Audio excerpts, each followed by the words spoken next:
குற்ற பின்னணி இருந்தா கூட நீங்க அப்படியே தான் இது வரைக்கும் அவன் மேல எஃப்ஐஆர் கூட கிடையாது, நல்லது கெட்டது கூட கிடையாது சார். அவ்வளவு ஒரு நல்ல பையன்.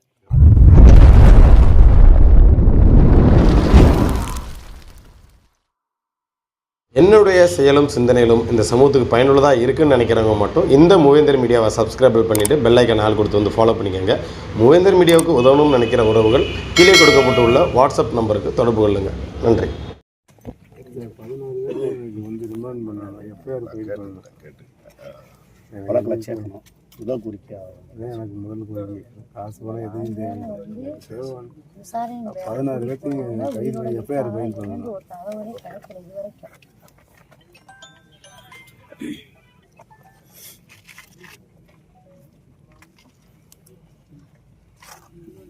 இழப்புக்கு எப்படி சார் ஈடுகட்டும்?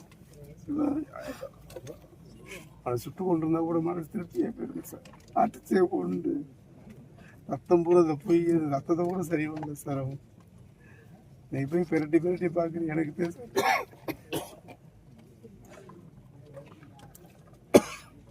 அவங்களுக்கு வந்து அரெஸ்ட் பண்ணது அடிச்சு கொள்றது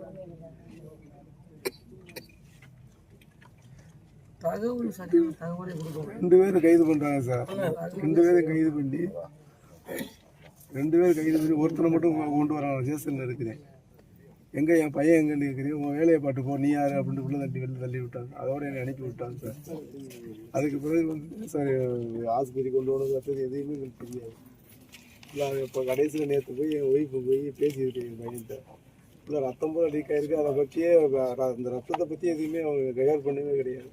என் ஒய்ஃபிட்ட வந்து காலை கீழே ஒரு கல் வச்சு மேலே காலை வச்சு அதுக்கு மேலே கல்லை வச்சு கூட உடச்சி அதுக்கு பிறகு எங்கள்கிட்டயே சொல்லவே கிடையாது. சிவகங்கையிலேருந்து மதுரைக்கு டிஸ்சார்ஜ் பண்ணி அதையும் எங்களுக்கு சொல்லவே கிடையாது. ட்ரெஸ்ஸை மட்டும் எடுத்துகிட்டு வாங்கன்னு சொன்னாங்க. காலையில் டிஎஸ்பி வந்து உங்கள் பையனுக்கு ரொம்ப சீரியஸாக இருக்குன்னு என் தம்பிக்கு சொல்லி என் தம்பி வந்து சார் எனக்கு சொல்லி அதுக்கு பிறகு ஓடணும் போய் பஸ் ஸ்டாண்டு பக்கத்தில் மேலே இது மேம்பாலத்தில் நின்றாரு. இந்த மாதிரி உங்கள் பையனுக்கு ரொம்ப சீரியஸாக இருக்குது, என்ன சார் சொல்லிக்கிட்டு இருக்கீங்க, இந்த உண்மையை சொல்லுங்க அப்படின்னு. அவங்க சீரியஸாக நீங்கள் போயிட்டு வாங்க அப்படின்ட்டு அதோட விட்டார். அதோட பின்னாலே வந்தாங்க. அதோட ரிங் ரோட்டில் போயிட்டு ஆகாஷ் அப்பாவா அப்படின்னு ஒரு ஃபோன் வந்துச்சு. ஆமாம் சார் அப்படின்னு. ஆகாஷ் இறந்தது தெரியுமான்னு சொன்னோடனே எனக்கு இதாகிடுச்சு சார். அவன் அதாவது பாடியை காட்டவே இல்லை சார், என் பையனை காட்டவே இல்லை சார். இப்போதே சார் ஒரு சர்ச்சை வச்சு அவர் தேச எல்லாமே இது பண்ணி அதுக்கு போய் காட்டி இதுதான் சார். முகத்தை மட்டும் காட்டுவாங்க இருந்தேன்.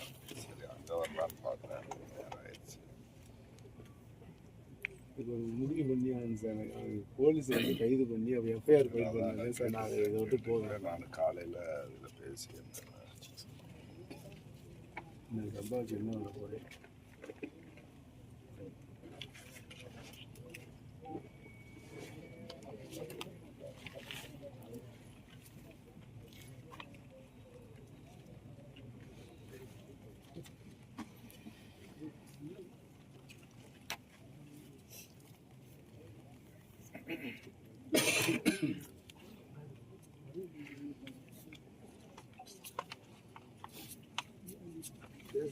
கொண்டு வரணும். கொண்டு வராம இங்கே காட்டுக்குள்ள கொண்டு வருவாங்க. மானாமது ஸ்டேஷனுக்கே கொண்டு வரல யாரையுமே. அந்த ஒரு பையனை மட்டும் கொண்டு வந்து கொண்டு வந்து நைட்டு 12 மணிக்கு ஏற்றிட்டு போகிறாங்க. நான் பார்க்குறேன். டிஎஸ்பிக்கு போயிட்டு அதுக்கு போய் எங்கே போனாலும் தெரியாது. என் பையனை கொண்டுக்கிட்டே வரல சார். காட்டுக்குள்ளே வச்சே இந்த வேலை பண்ணியிருக்காங்க சார். 16 பேர் சார்.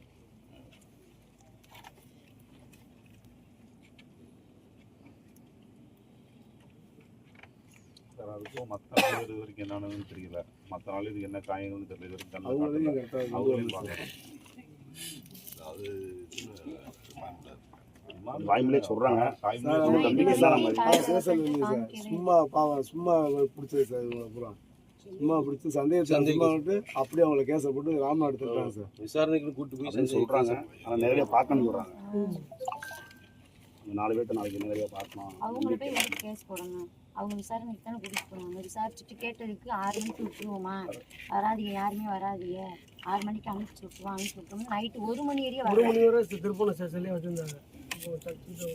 போயிடலாம் சார். என்ன ஒன்று சொல்லுங்க, கைது பண்ணுறீங்களா இல்லை எந்த ஜெயிலுக்கு கொண்டு விட என்னன்னு சொல்லுங்க சொல்லி படிச்சு திருப்பி கேட்குது. அதில் ஒன்றும் இல்லைப்பா விட்டுருவாங்க சொல்லிட்டு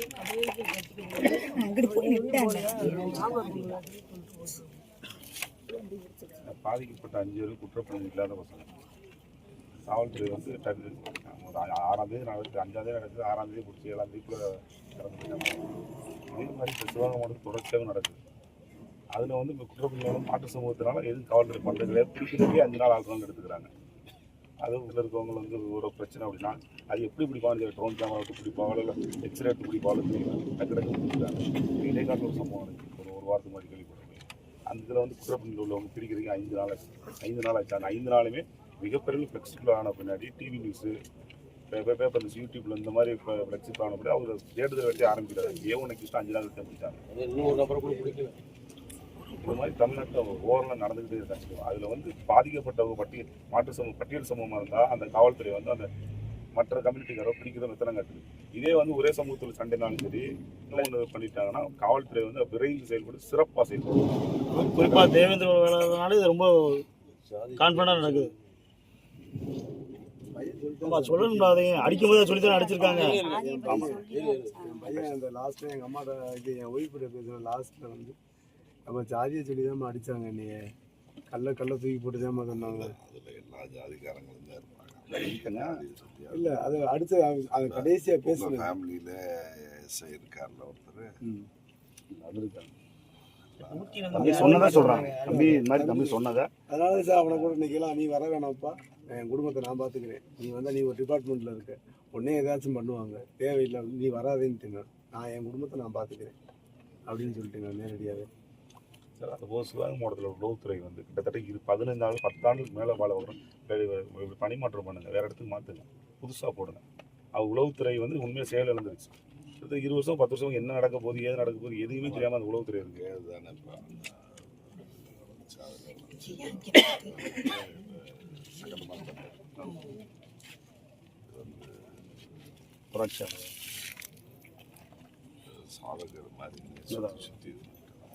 காலையில் இந்த 4 நபர்கள் பார்க்குறது, ஒரு 11 மணிக்கு பார்க்குறது அனுமதி வாங்கிட்டாங்க. அது பார்ப்போம்.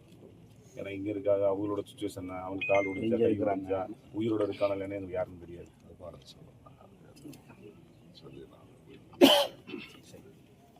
நானுமே சரி நம்ம வந்துட்டு இல்லைன்னா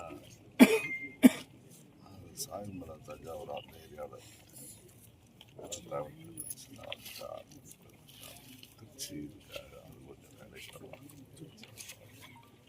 அதுக்கு ஒரு 10 மணிக்கு இவங்கெல்லாம் யாரும் இல்லை. நாங்கள் சரி அவங்கள பார்த்து விசாரிக்கணும்ல பார்த்து அவங்க சொன்னாங்க இந்த மாதிரி இங்கே இருக்கிறவங்கள பார்க்கணும், நல்லா பார்த்துக்கலாம், அவங்களுக்காக தானே இருக்கிறாங்க. அதை விட்டுட்டு சரி அப்புறம் இங்கே இருந்தாங்க நாளைக்கு திருச்சி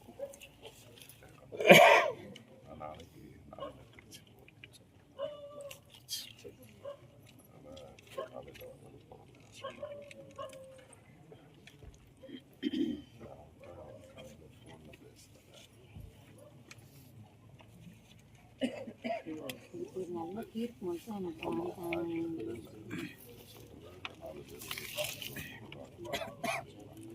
மற்றதுகளை நம்ம சொல்லி இதெல்லாம் கேட்குறாங்க போகிறாங்க பண்ணதான்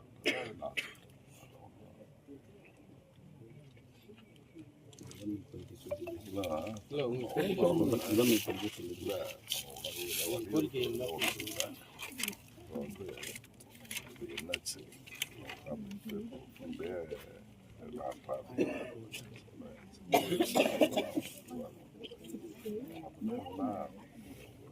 நீங்கள் பண்ணுறது போகிறது போக்குவரத்துக்கு இல்லாத பார்த்து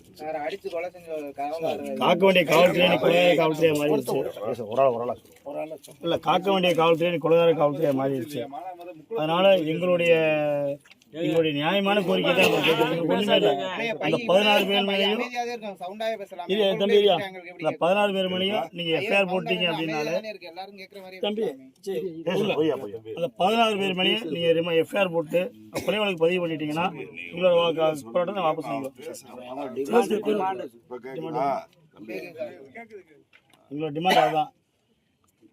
ஏன்னா இப்போ குற்ற பின்னணி இருந்தா கூட நீங்க அப்படியே தான் இதுவரைக்கும் அவன் மேல எஃப்ஐஆர் கூட கிடையாது, நல்லது கெட்டது கூட கிடையாது சார். அவ்வளவு ஒரு நல்ல பையன், ஏதோ யதார்த்தமா நடந்துருச்சு, அவங்களுக்குள்ள சண்டை போட்டு அவங்களே பண்ணிட்டாங்க. இது வரைக்கும் அவன் மேல எஃப்ஐஆரே கிடையாது. ஒரு அக்யூஸ்டா இருந்தாலும் கூட நீங்க பண்ணிக்கலாம். முதன்மை கோரிக்கை என்ன சொல்றாங்க, அப்படி ஆகாசுடைய கொலை வழக்கில் அவனை மட்டும் ஏன் யார் வந்து எந்த காவல்துறை ஈடுபட்டாங்களோ அதை வந்து எஃப்ஐஆர்ல சேர்க்கணும். அது கேட்கறது நியாயம் இல்லை தான். ஒன்று ரெண்டாவது வந்து அவங்கள கைது கொண்டு வராது. இது ரெண்டும் பண்ணிட்டா உங்களுக்கு என்ன ஒத்துழைப்பு நாங்கள் பண்ணணுமோ அதை நாங்கள் பண்ணிடுறோம் அப்படின்னா அந்த உறுதிமொழி வாக்குறுதியும் கொடுக்க வந்துடுச்சு. இது ரெண்டும் பண்ணி முடிச்சுட்டா நீங்கள் இன்னும் ஒத்துழைப்பு பண்ணுறீங்களா நாங்கள் பண்ணி தரோம்.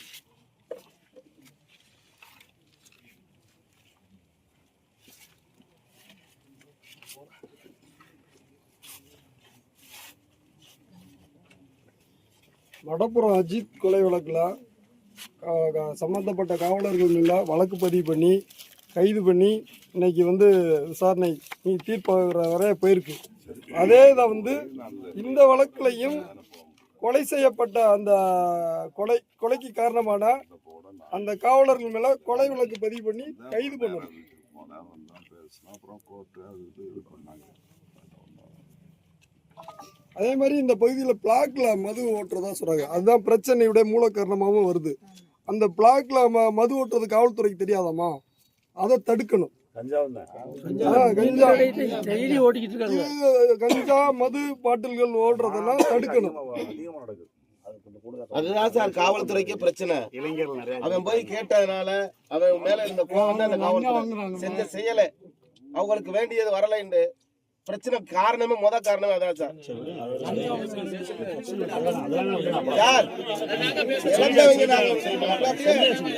அவருக்காண்டியே நாங்க உழைச்சவங்க சார். பாருங்க அவருக்காண்டி தான் நாங்க உழைச்சோம். அவருக்காண்டி தான் கஷ்டப்பட்டு இருக்கோம் இன்னைக்கு வரைக்கும். இது ஏடிஎம்க்கு கோட்டை டிஎம்க்கு கோட்டையை மாத்துறது நாங்க தான் உழைச்சோம். நாங்க தான் கஷ்டப்பட்டோம். அப்ப நாங்க தானே கேப்பா எப்ப விடுறது? எங்க விட்டு கொடுக்க சொல்றியா? அந்த உரிமை கொடுத்தா நாங்க உயிரோட இருக்க மாட்டோம். இந்த உரிமை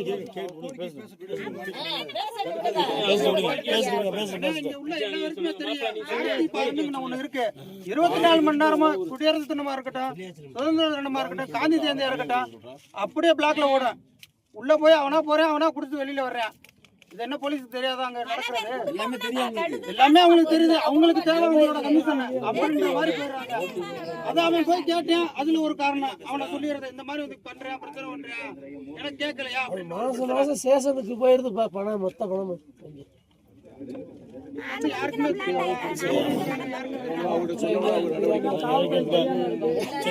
இது மட்டும் பண்ணி கொடுத்துருங்க. 16 பேர் மேலேயே கொலை வழக்கு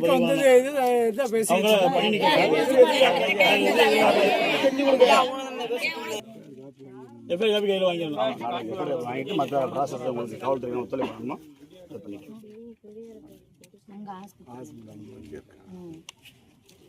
இங்க வந்து இருக்கும் பார்க்கணும். ஒரு பையன் ஒரு பையன் தான் அவங்க ஆஸ்பத்திரியில் இருக்காங்க. அக்ரி முடிஞ்சிருக்கு. அந்த பொண்ணு ஏதாவது மானாமரை பகுதியில் வந்து பிளாக்ல மது ஓட்டுறது, கஞ்சா ஓட்டுறது கூடுதல் கவனம் காவல்துறை வந்து செயல்படுத்துறது. இது தொடர்ச்சியாக நடக்குது. காவல்துறை தெரியாமல் கண்டிப்பாக தெரியும். இதனால ஏகப்பட்ட பிரச்சனை மானாமரை பகுதியில் கார்த்தின்றவர் தான் ஓட்டுறாரு. அவர் தான் எல்லாம் தெரிஞ்சிருக்கு. எல்லா பாருங்க ஓட்டுறாங்க, மூங்கிலும் சைடு ஓட்டுறாங்க, எல்லா பகுதியும் ஓட்டுறாங்க.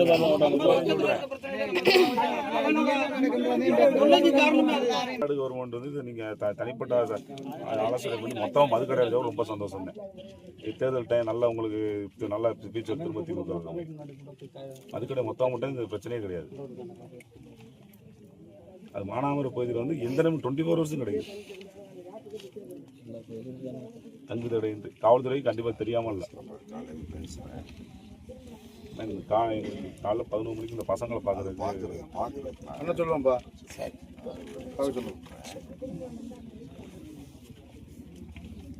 இந்த வழக்கு பதிவு பண்ணுறியா? அது நான் பேசுகிறேன் சொல்லிட்டேன்னா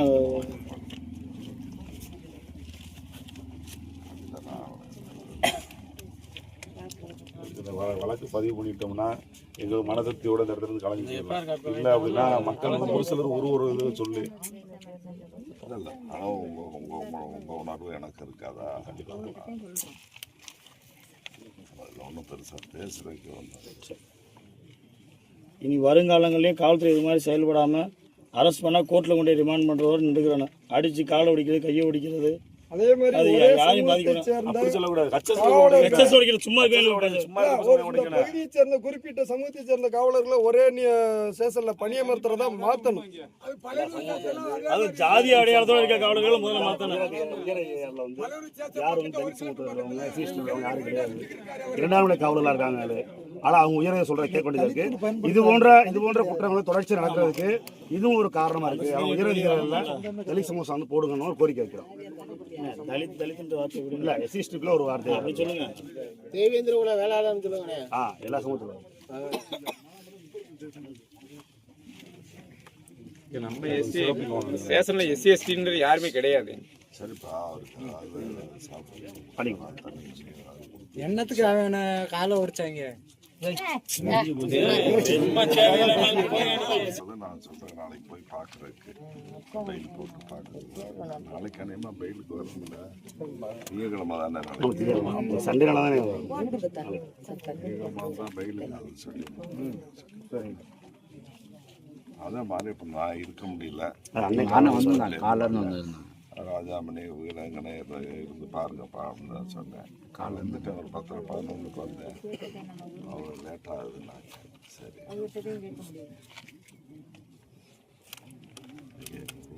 முன்னாடி வீட்டில் ஒரு கேதம், அதனால ஒசூர் கொடுப்பீங்களா?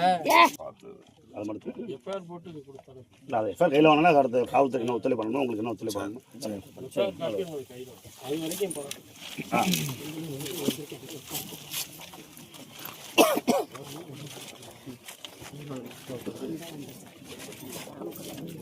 சாப்பிடாம கொள்ளாம இருக்கிறது போறதாப்பா. சாப்பாடு முக்கியம் இல்லை எங்களுக்கு. எஃப்ஐஆர் காப்பி வந்தாலே எங்களுக்கு காலையில இருந்து இருக்கா.